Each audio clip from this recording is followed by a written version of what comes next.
I wanted to take you back to, you mentioned that hat trick against France early on in your career, when you really, I suppose, exploded onto the sort of wider rugby consciousness.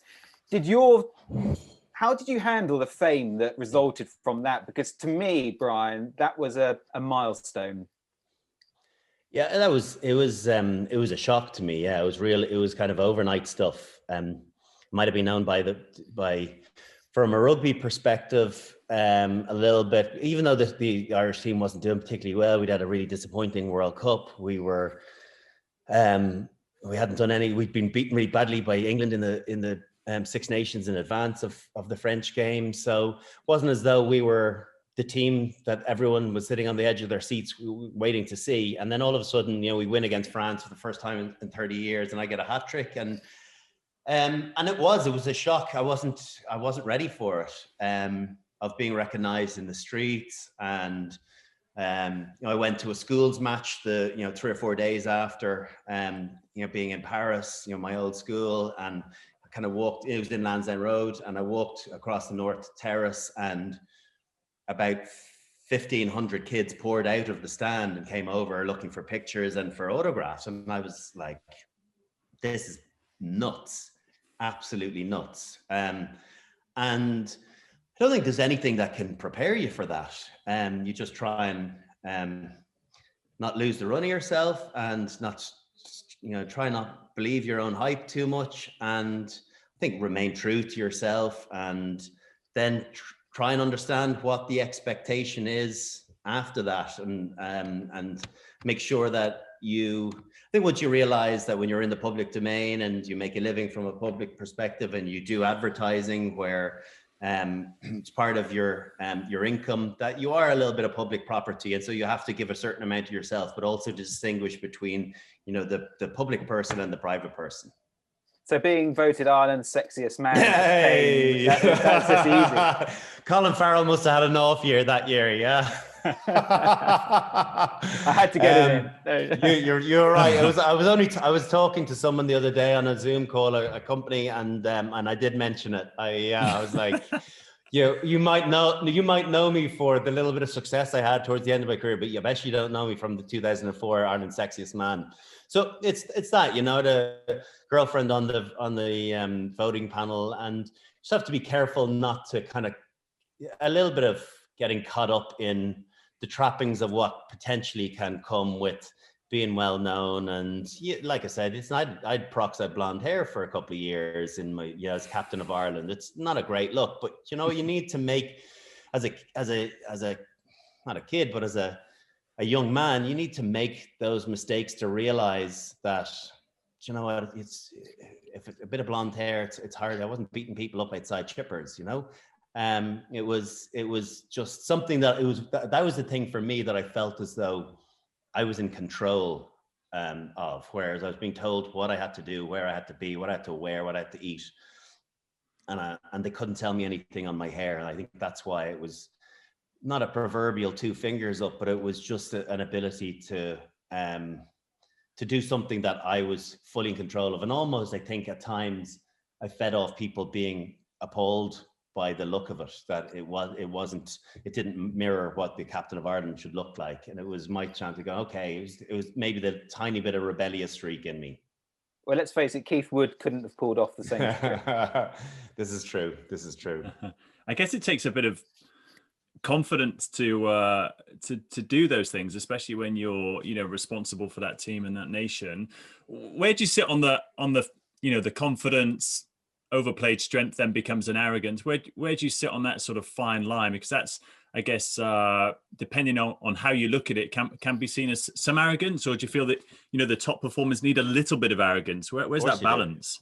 Definitely need a little bit of arrogance, and if you're not splitting opinion, you're not trying hard enough. You've got to feel as though it's right on the cusp of arrogance, confidence, isn't it?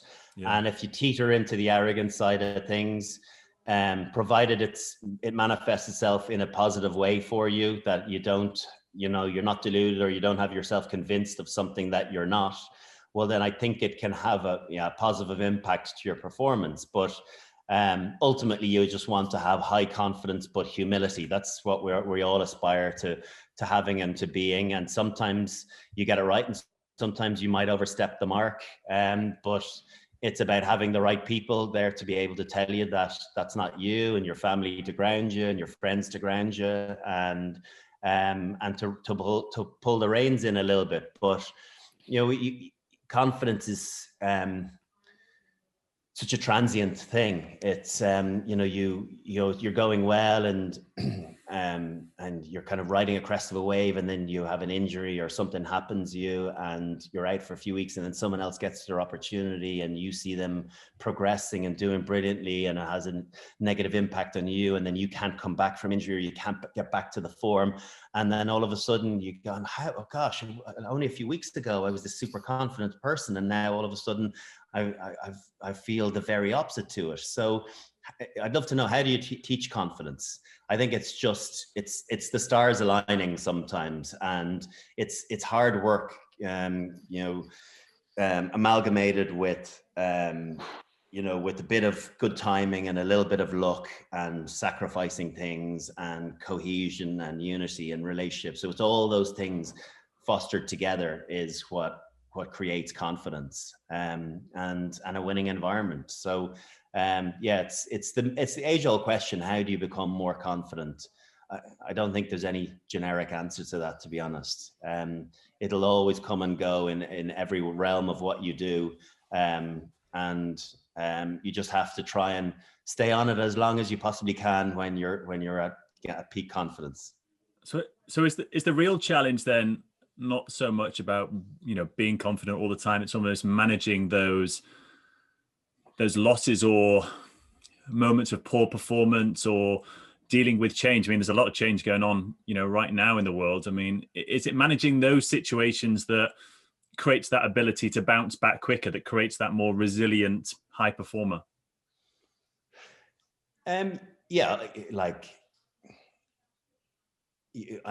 only relatively recently came across that Mandela statement of I never lose, I either win or I learn. And I think that's such a brilliant comment, because you do learn an awful lot in losing, because and sometimes you don't learn a lot in winning. Sometimes you do learn in winning, but a lot of the time you don't, because the success overclouds the performance, or glosses over the performance.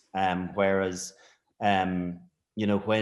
when you do lose, you have to go back and realize that's not good enough. It gives you a sense of kind of feeling inadequate or feeling disappointed, and you don't like that sense of feeling. So I think you almost work harder at making sure that the next time you go out, you don't feel that sense again, and you do more work to go out and make sure you turn the tide. So I think that's a really important aspect with regard to kind of focus. I'm trying to think what the second part of the question was.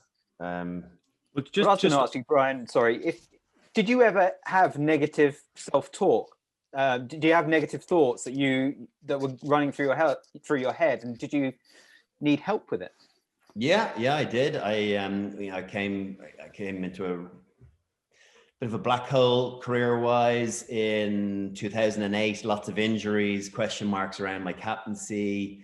I lost a really close friend of mine to suicide. I got arrested in New York for mistaken identity. So lots of different aspects that culminated in feeling really, really low and super low confidence, and question marks around my ability and whether I was a spent force. And then I did go and talk to someone and just change. It's not about monumental change. Sometimes it's about small incremental improvements and 1-2%ers, and just modifying some of the things that you are good at, but just trying to get them 3, 4, 5% a little bit better, or make a little bit more sacrifice, or a little bit more training on extras, more focus on your passing, more focus on the things you're really good at, as opposed to just focusing on the negative too. So all of those different things add up to giving you a chance of getting better confidence. But I think we all find dips in confidence. At the moment, it's a really weird time, because